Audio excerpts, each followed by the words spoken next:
Futebolaço, eu sou o Dieguinho. Bom, galera, tá entrando no ar aí a nossa segunda edição desse domingão, como sempre, com muitas informações para trazer para vocês. Antes disso, ó, dedo no like no começo do vídeo que já me ajuda bastante. Se você for novo aqui no canal, já se inscreve, ativa o sininho das notificações e segue a gente lá no Instagram. Tô com o objetivo de chegar pelo menos a 30 mil seguidores lá no meu perfil oficial até o final do mês de fevereiro. Será que vocês me dão essa força? Pô, trabalho pra vocês todo dia aqui, trazendo vários conteúdos. E rapidinho, vai lá no Instagram, Dieguinho Futebolaço. Se você me seguir na minha conta pessoal, vou ficar muito grato. Inclusive, abri uma caixinha de perguntas lá agora sobre o podcast. Respondi várias perguntas e tá bem bacana. Beleza? Posso contar com vocês? Bom, dito isso, vamos começar o nosso vídeo aí, trazendo novidades importantes a respeito da situação de Manu Capasso. Trouxe para vocês no vídeo anterior de que o jogador comunicou ao técnico de que não queria jogar mais no Tucumã, quer ir ao Vasco da Gama e por esse motivo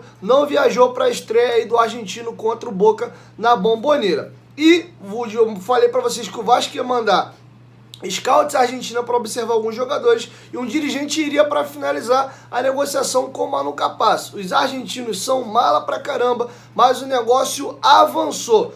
Uma primeira informação vindo da Argentina dava conta de que o Vasco fez uma proposta de 1,3 milhões de dólares por 50% dos direitos econômicos. O Vasco já tentou comprar 100% e 90%, mas o valor que o Vasco ofereceu, o Tucumã não queria liberar o jogador, até porque não contrataram ainda um outro atleta. O que está pesando é porque o Capasso empombou e falou que quer ir para o Vasco. E quando o jogador quer sair, o negócio complica. E aí, visando, né, uma revenda no mercado brasileiro e pegando uma grana legal, o Tucumã falou, ó, faz o seguinte então, não me compra 100% nem 90% não, me compra 50%, a gente ajusta o valor aqui, eu fico teu sócio, o jogador vai, resolve a vida dele, já que ele não quer ficar mais aqui. Mas se tiver uma venda lá no Brasil, metade da grana eu ainda mordo de novo. Então, sob essa condição, o Tucumã aceitou fazer negócio. E a informação que chega agora dos companheiros do lance, tanto do Joel Silva como do Matheus Guimarães, é que já chegaram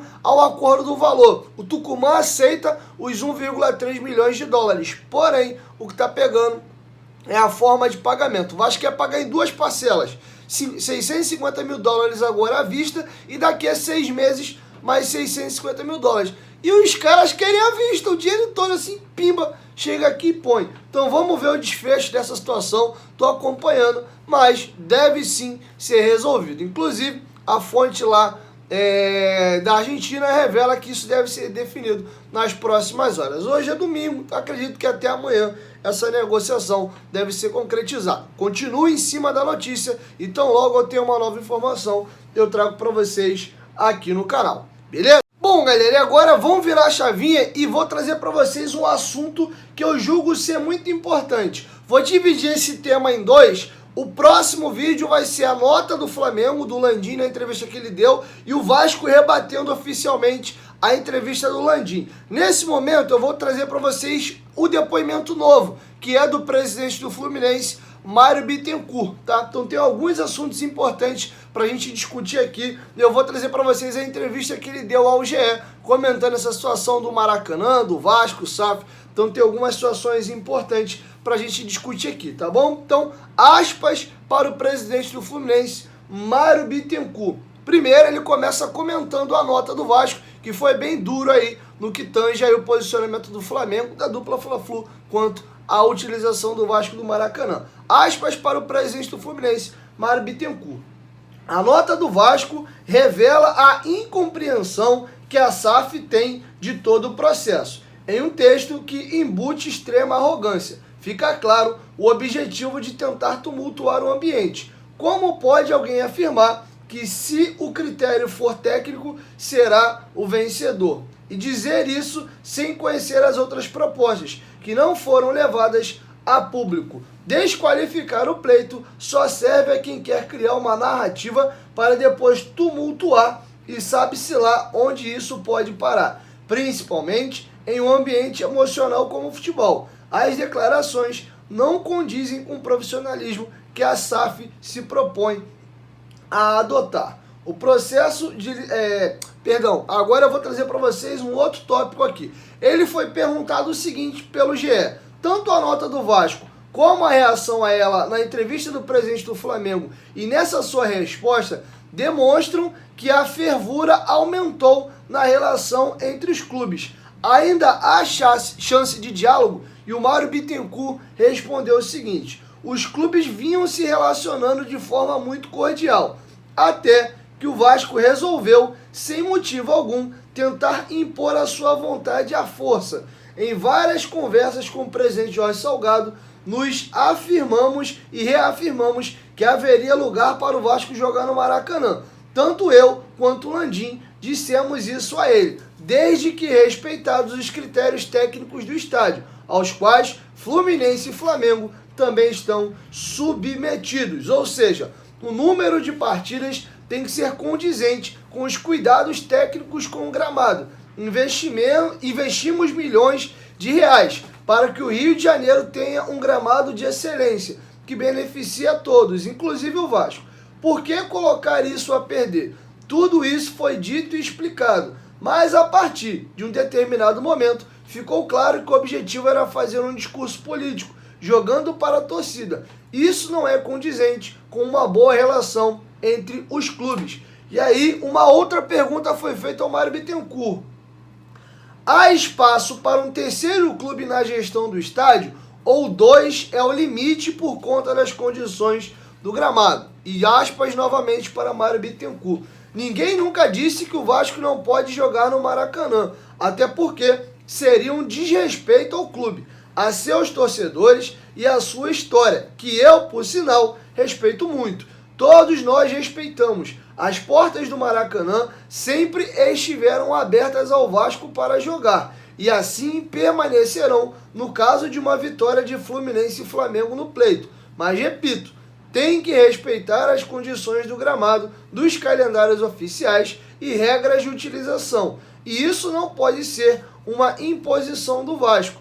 Nossa gestão do estádio é séria e respeitosa. No ano passado, oferecemos ao Vasco para enfrentar o Guarani no Maracanã, mas recebemos a resposta de que este não seria um jogo maracanizável. Por toda a complexidade de administrar o Maracanã, infelizmente não é possível atender a um conceito de maracanizável, pois isso obrigaria a incluir na discussão mais um fator de influência no calendário do futebol, que, como se sabe, já é demasiadamente complexo. O simples fato de esgrimar esse argumento nos pareceu uma afronta. Não pode haver o interesse seletivo em jogar no Maracanã, ou seja, não pode um clube impor sua vontade em detrimento da coletividade. E a entrevista tem mais 2 perguntas e a gente caminha para o final. Mas se os clubes concordam que o Vasco pode jogar, onde reside o problema? Pergunta interessante. Esse é um esclarecimento importante. O que vinha se discutindo até o Vasco adotar a postura beligerante que adotou era a forma de participação. E aí são 2 coisas distintas. Uma é a gestão de estádio, integrando uma sociedade entre clubes. Outra é a utilização do estádio para jogos. Ser sócio em um empreendimento requer entendimento, uma visão de longo prazo e objetivos comuns. Fluminense e Flamengo decidiram ser sócios porque, após muitas conversas, entenderam que têm uma visão comum e priorizam o futebol. Os 2 clubes acreditam muito na forma como vem gerindo em dupla. Há debates internos, discordâncias às vezes, mas encontramos um jeito de seguir com sucesso. Por sinal, em 2019 convidamos o Vasco para participar da administração, mas não houve interesse. O Vasco sempre soube da qualidade de seu estádio próprio e sempre se orgulhou disso. Agora mudou os planos, talvez por conta da chegada do investidor, com objetivos exclusivamente comerciais, e tentou arrombar a porta, desqualificando o edital. Isso me parece uma irresponsabilidade. Em algum momento, o Vasco ou seus parceiros comerciais falaram com vocês sobre ter planos de shows musicais no Maracanã em meio ao calendário de jogos? Se sim, Isso é algo que preocupa vocês? Ele fez uma pergunta para quem estava o entrevistando. E aqui eu já faço um parênteses.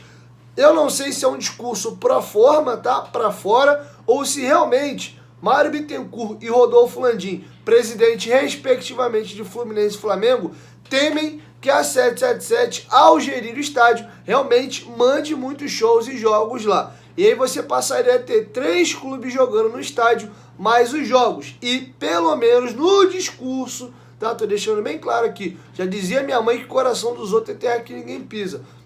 O discurso deles é que preocupa ter shows e nesse momento que terem shows, os clubes do Rio não poderem jogar no estádio e mais um clube jogando com frequência, 3 clubes jogando direto e com shows acontecendo, o gramado fique castigado e muitas das vezes os clubes acabam não podendo utilizar o estádio, ou pelo gramado estar ruim, ou por estar tendo um evento musical dentro do equipamento que é público, tá bom? Então, de novo, tô dizendo o discurso deles aqui pro forma, não vou entrar no mérito aí do que tá no coração de cada um, beleza? Aí agora ele segue. Veja o seguinte, a quantidade de jogos do calendário brasileiro é enorme, o que é um problema estrutural que há muito tempo se discute e não é novidade para ninguém.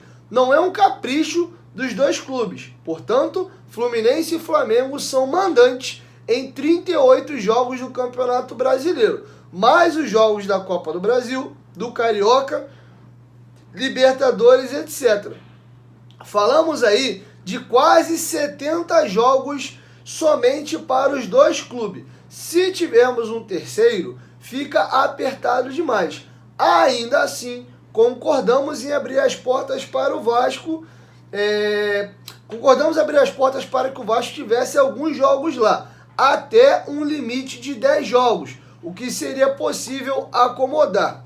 E veja que o gramado não suporta tanto, devido a questões climáticas e específicas do local, que é um conhecimento que nós, o Flamengo, estamos desenvolvendo e que hoje nos permite ter um gramado de qualidade. Um espetáculo artístico demanda tempo para montar, cobrir o gramado, montar o palco e depois desmontar tudo. Está claro que ao pertencer a uma empresa que tem o entretenimento cultural em seu modelo de negócio, planeja-se realizar shows.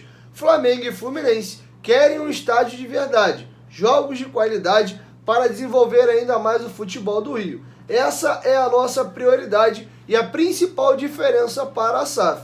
O lado comercial, obviamente, é importante, mas as decisões precisam ser pautadas prioritariamente pelo futebol, o que inviabiliza ter como sócio um terceiro com prioridades distintas. E aqui eu abro mais um parêntese e faço a análise para vocês do que o Mário Bittencourt está dizendo. A pergunta era, existe um problema de ter um terceiro player como sócio, já que hoje o Flamengo e o Fluminense são sócios, e ele explica de uma forma até empresarialmente falando, ele está super certo. Não tem como você ser sócio de alguém, criar uma empresa com alguém, aonde você pensa o negócio de uma forma diferente. Ele alega que Flamengo e Fluminense são sócios, não é porque são amigos, né, são camarada, gostam um do outro, não. É porque eles têm a mesma visão. Ó, a gente quer usar o equipamento aqui, que é o estádio, para jogo. A gente não tem ideia de vender show, né, e fazer outras atividades. Então, por esse motivo, eles se aliaram. A dificuldade de ter o Vasco dentro do processo é que, na visão do Mário Bittencourt, e ele alega que o Landim tem a mesma visão, é que o Vasco, ao se juntar a 777, a visão do Vasco já não é mais apenas de esporte, a 777, por ser uma empresa que também é muito forte no segmento do entretenimento, vai querer transformar o Maracanã numa arena para se ter jogos e shows. Só a dupla Fla-Flu já joga em média, somados, 70 jogos no ano, teriam que acrescer os jogos que o Vasco quer mandar no ano, mais os shows. Então eles acham que a dupla Fla-Flu não tem a mesma visão de negócio com o Vasco. Então logo não existe a possibilidade deles fazerem uma sociedade. A não ser que o Vasco fale, não, eu quero gerir o Maracanã e não vai ter show não, só quero jogar lá. Aí mudaria o negócio. Porém, a vinda da W Torre para dentro do projeto e da Legends, principalmente a W Torre, que é quem vende shows lá na Arena do Palmeiras, e foi por isso que eles fecharam a parceria com o Palmeiras, a ideia é ter show. Então, tô só traduzindo o que tá dizendo o Mário Bittencourt, tá? De novo, coração dos outros é terra que ninguém pisa. Tô só traduzindo o que ele tá falando. A oratória dele faz sentido dessa divisão e dessa discussão. Para finalizar, mais uma pergunta que eu acho importante. O Vasco diz que ofereceu São Januário ao Fluminense no ano passado e que não teria problema em ceder o estádio, mas não houve um veto lá ao Fluminense na Libertadores após o jogo contra o Milionários? Foi feita uma pergunta. Como vocês veem essa situação? Então, duas coisas. Eles afirmaram que o Vasco ofereceu o estádio, mas depois que o próprio Vasco vetou o jogo do Milionários. Foi aquele problema todo da bandeirinha do Fluminense no gramado, a torcida do Fluminense gravando vídeo, xingando o São Januário de um monte de coisa. Por essas questões, o Vasco, e uma pressão forte da torcida, decidiu não alugar mais São Januário para o Fluminense. E aqui está a resposta do Mário Bittencourt. O Vasco preferiu omitir esse acontecimento na sua nota infeliz, mas aconteceu. O Maracanã estava fechado justamente para a reforma do gramado e o Fluminense tinha 2 jogos muito importantes da pré-Libertadores. O cronograma de manutenção do gramado já havia sido feito antes de sabermos que estariam na pré-Libertadores e qualquer mudança poderia prejudicar o gramado durante o ano todo. Então, solicitamos ao Vasco a realizar 2 jogos em São Januário, o que foi aceito. Assinamos, inclusive, um contrato para disputar 2 partidas lá e pagamos de forma antecipada. Jogamos a primeira contra o Milionários, mas recebi uma ligação do presidente do Vasco em seguida dizendo que os torcedores não gostaram de como a torcida do Fluminense se comportou e por isso nos solicitava que tirássemos o jogo de lá. Ora, francamente, afetar a organização esportiva dos clubes é algo muito sério, implica em perda de performance, perdas comerciais, etc. Mas respeitamos, embora nos parecesse absurdo mudar o combinado por pressão de torcedores que não gostaram da gozação do rival, o que é parte da cultura do futebol. Tempos depois, nos soou mais estranho o Vasco desacreditar as restrições devido à qualidade do gramado, quando ele mesmo nos impediu de jogar, quebrando um contrato por um argumento incomprovavelmente mais frágil e, falando francamente, indefensável quando se almeja uma relação saudável entre as instituições. É preciso ter coerência e firmeza para que o futebol do Rio retome seu lugar de destaque, tá bom? Então, encerro aqui a entrevista do Mário Bittencourt. É sempre importante ouvir os 2 lados da moeda e, claro, fazer aqui a nossa análise. Fato é, em linhas gerais aqui, o que eu posso dizer para vocês? Francamente, não consigo ver um acordo acontecendo entre os clubes. Que é a minha sugestão, Diego falando aqui, eu já falei isso algumas vezes. Eu acho que todo mundo jogar no Maracanã com uma carga em excesso de jogos arrebenta o gramado. Eu sou favorável à qualidade do gramado. Porém, o Vasco não pode ter o seu direito cerceado de jogar no Maracanã. Então a gente tem um problema. Se todo mundo jogar demais, arrebenta o gramado e, por outro lado, o Vasco ou o Botafogo, ou seja lá qual clube do Rio seja, não pode ficar privado de jogar no Maracanã. A solução que eu dou era trazer o complexo do Engenhão para dentro e também São Januário, por que não?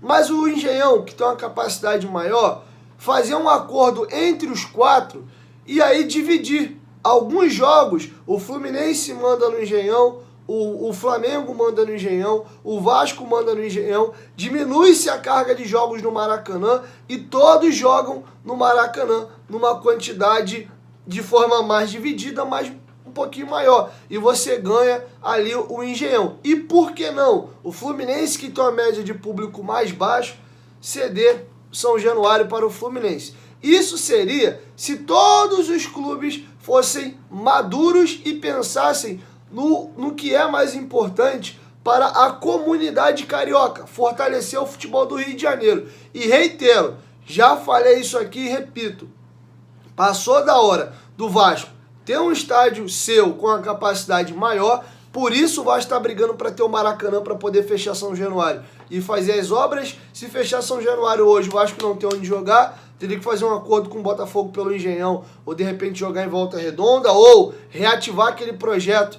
que o Flamengo fez lá no estádio da Portuguesa com arquibancadas modulares, mas vai ficar entre 15 e 20 mil, da capacidade de São Januário, e o Vasco aí tem uma média de público maior. Então essas seriam as opções. E para encerrar o problema de vez, já falei o que eu acho. O meu sonho é o Rio de Janeiro transformar o Maracanã numa espécie de Wembley, que é o quê? O Flamengo construir o estádio próprio dele, o Fluminense ter o estádio próprio dele, o Vasco melhorar e ampliar São Januário, o Botafogo já gera o Engenhão, e o Maracanã virar o estádio de todos, porém cada um tendo o seu próprio estádio e tendo o Maracanã como um plus. Todos os clássicos do Rio, Maracanã, né? Você vai ter uma média aí, somado brasileiro, carioca, eventualmente uma disputa aí de mata-mata de Copa do Brasil ou Libertadores, sei lá, somado todos os clássicos, 20 jogos no ano, acho que seria a casa dos clássicos, e grandes finais e alguns outros jogos, seria legal ter o Maracanã para isso, e perfeitamente poderia sim ter shows lá, por que não? Eu acho que o Maracanã tem uma capacidade legal, por exemplo, tá tendo alguns shows importantes no Rio agora, como o Coldplay. Se o Maracanã fosse o palco, caberia muito mais telespectadores. Então, como cultura do local, se você diminui a quantidade de jogos, daria para todos jogarem tendo seus próprios estádios e daria sim para utilizar o equipamento como é utilizado lá no Allianz Parque, dentro de um cronograma, e os clubes tendo seus outros estádios próprios, tendo o Maracanã como um plano B para jogos pontuais. Mas, enquanto isso não acontece, hoje a melhor solução, de forma cordial, na minha opinião, seria fazer um mistão de Maracanã e Engenhão, todos fazendo um acordo para dividir, até porque o estádio não é do Fluminense, o estádio não é do Flamengo, o próprio Engenhão é uma licitação. Por enquanto, se eu não me engano, foram 30 anos que eles pegaram na época, mas eles que gerem sozinho hoje de forma licitação, né? Não é o que acontece hoje com a dupla Fla-Flu, que é uma permissão que eles têm dentro do Maracanã. Eles não ganharam uma licitação para ficar 25, 30 anos gerindo o estádio, então acho que seria o melhor caminho. Porém, eu particularmente acredito que isso não vai acontecer. E pela declaração do governador, alguns movimentos de bastidores, acredito eu que, infelizmente, a não ser que aconteça uma grande reviravolta, o governo do estado vai fazer de tudo para ceder o Maracanã para a dupla Fla-Flu e não deixar a proposta do Vasco vencer a licitação. É pelo menos o que eu acho que vai acabar acontecendo. Enfim, então o vídeo ficou um pouquinho longo. Pretendo amanhã trazer a nota oficial do Vasco sobre a entrevista do Landim. Então tem alguns desdobramentos ainda para vocês estarem mais munidos dessa briga aí de bastidor sobre o Maracanã. Então eu fiz questão de trazer a entrevista na íntegra aqui do presidente do Fluminense, porque, de novo, minha função como comunicador é trazer para vocês todas as pontas envolvidas e, claro, munir vocês aqui com as minhas análises, as minhas opiniões, para ajudar você na sua casa absorver o conteúdo e você formar assim a sua opinião. Longe de mim ser dono da razão, apenas trago fatos aqui e opino sobre a minha ótica e a minha visão, tá bom? Quero te ouvir, deixa aqui embaixo nos comentários a sua opinião sobre esse trailer todo, beleza? 1, 2, 3, futebolaço, tamo junto família, qualquer momento, quem volta, nós tamo junto, valeu, fui!